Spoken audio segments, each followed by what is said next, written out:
Oke, kita masih di dua sisi. Bisa tolong tambah suasana ruang jadi lebih dingin lagi. Saya merasa hangat sekali ruangan ini malam hari ini. Panas atau hangat nih? Hangat kalau saya. Hangat. Nah, mungkin setelah kita mendengarkan paparan dari narasumber kita berikutnya lebih panas lagi gitu. Bang Nasir, terima kasih. Sebentar kita berganti dulu pemainnya pada malam hari ini. Saya undang Pak Tovan, silakan. Bang Debbie, silakan. Ini kita kasih paham soal HAM nih. Di undang-undang kebirinya ini kan melanggar HAM nih. Nah, boleh dijelaskan dulu nih, Pak Tovan. Ya, saya katakan tadi waktu saya merespon Bang Nasir ya. Indonesia itu sudah meratifikasi satu konvensi tentang anti penyiksaan, penghukuman yang tidak manusiawi dan yang merendahkan martabat. Itu masuk dalam konstitusi, pasal 28G. Kemudian dalam undang-undang HAM, dalam beberapa hukum nasional kita juga sudah masuk. Nah ini yang dulu kenapa kita persoalkan ketika misalnya undang-undang perlindungan anak ketika direvisi, masuklah pasal tentang tindakan kebiri kimia itu. Nah betul, dan itu juga direspon oleh IDI. IDI nggak bersedia karena dia punya standar etik kedokteran. Ya, itu IDI juga kan mengobati bukan malah menyakiti. Iya, itu memang kenapa? Karena dia juga merujuk kepada standar hak asasi manusia internasional. Kalau dia lakukan, IDI bisa ditegur. Ya, karena dia melanggar kode etiknya sendiri. Melanggar kode etiknya sendiri. Jadi artinya di dunia kedokteran pun sebetulnya itu tetap dianggap sebagai satu tindakan yang tidak manusiawi dan tidak boleh dilakukan oleh dokter ya. Gitu. Kecuali atas permintaan dari si pasien gitu, bukan atas perintah dari ini kalau kita bicara medis ya. Iya, kalau si pasiennya datang situ dan minta mungkin saja itu dibenarkan. Tapi kalau bukan atas kehendak dia itu tidak boleh. Karena itu bertentangan dengan prinsip-prinsip hak asasi yang itu masuk dalam kode etik. Nah, karena itu dalam berbagai kajian hukum di Indonesia saya baca itu memang setelah 2017 ya nggak salah, Perpu dulu 2016 kan kemudian diakomodasi menjadi revisi undang-undang perlindungan anak. Itu nggak efektif dilaksanakan. Karena eksekutornya nggak ada, siapa yang mau lakukan itu? Lebih itu. Nolak semua. Di samping itu memang kajian-kajian internasional pun memang sudah membuktikan tidak efektifnya penggunaan tindakan kebiri kimia itu terhadap pencegahan atau berdasarkan kajian itu di mana tidak efektifnya? Ya tadi salah satunya karena IDI nggak bersedia, dokter. Kedua, memang hanya karena cuma eksekutor nggak ada aja. Tidak.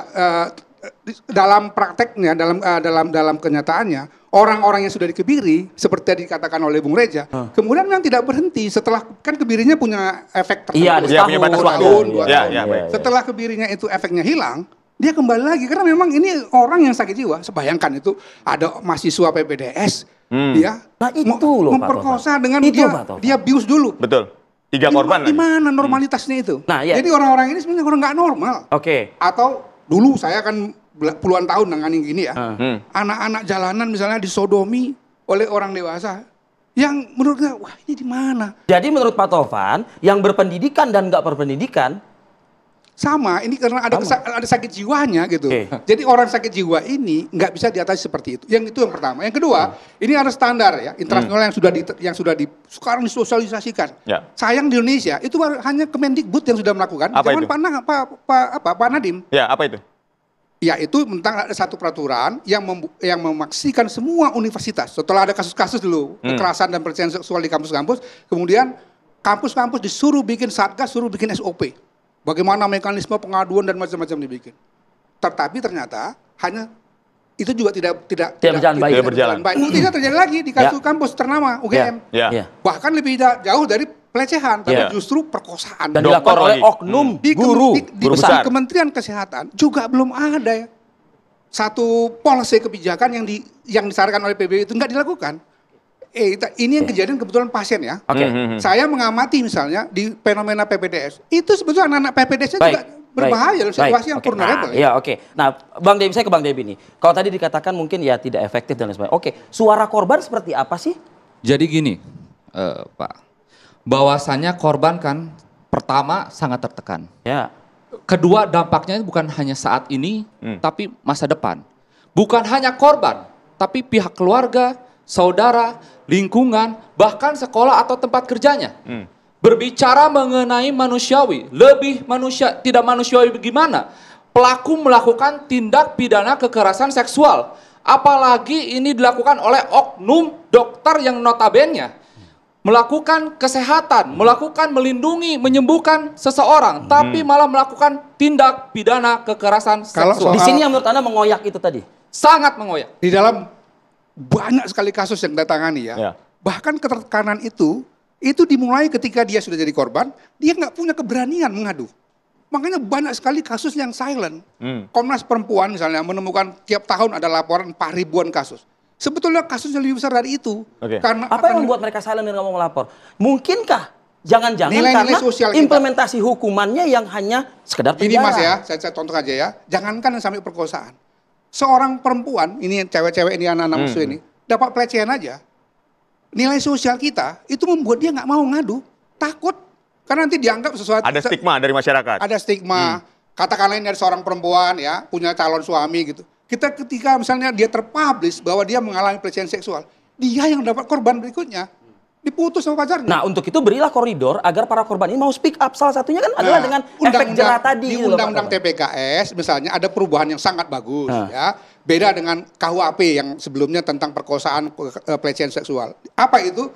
Pengaduan atau reporting dari korban tentang kasusnya itu jauh lebih akomodatif. Misalnya mereka bisa buat pelaporan tertutup, dia tidak mesti tampil ke ruang ke publik, tidak mesti ada visum misalnya, karena bisa dengan keterangan saksi dan ahli misalnya segala macam. Dimudahkan supaya korban-korban ini mau speak up. Itu saja setelah Undang-Undang TPKS diterapkan, masih banyak korban-korban yang nggak berani. Ya, tapi saya ingin potong sedikit Bang Taufan. Jadi memang Lembaga Perlindungan Saksi dan Korban hari ini sudah membuat satu komunitas di hampir semua daerah, Sahabat Saksi dan Korban.